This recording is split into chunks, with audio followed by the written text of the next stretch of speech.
For months, families fed up with the actions of the police department have been calling for change.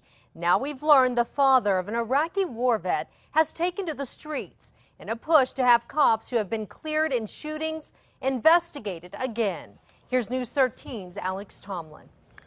Jessica, Kenneth Ellis is in uncharted territory, pushing for a new review of 24 cop shootings. But he's not alone. He's got thousands of people behind him. You can find Kenneth Ellis, tape and flyers in hand, stopping at nearly every light pole in Nob Hill. The picture of his son on everything, from t-shirts to trucks.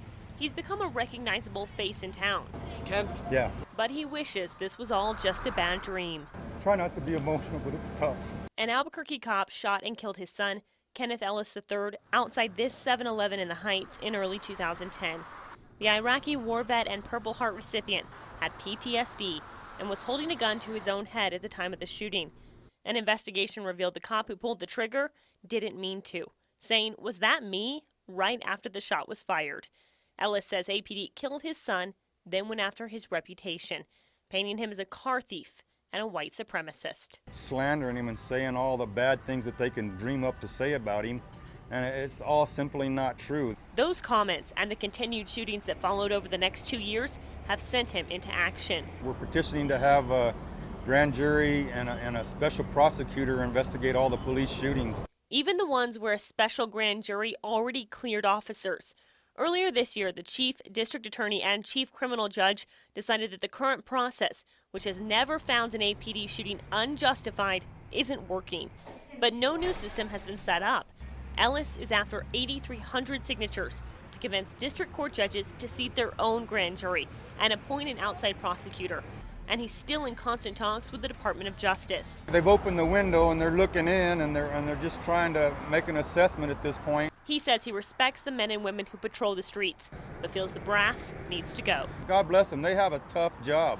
And with this administration and the way these guys are, they have a tougher job. The city has paid out millions for some of the shootings over the past 2.5 years, and there are more lawsuits in the pipeline. And APD even fired an officer after he shot an unarmed burglary suspect in the back, yet the officer wasn't charged. Jessica? Okay, Alex, today Police Chief Ray Schultz graded his department's performance, bringing up 2 other cities where the Department of Justice is already investigating, and he thinks highly of his force, giving it an A, 94%. Chief Schultz compared APD to New Orleans PD, where the DOJ stepped in after 5 officers were convicted or pled guilty to shooting unarmed suspects. And then there's Seattle, where the DOJ investigated racial discrimination and excessive force claims. But there have only been a few police shootings a year there. In Albuquerque, there have been 25 since 2010.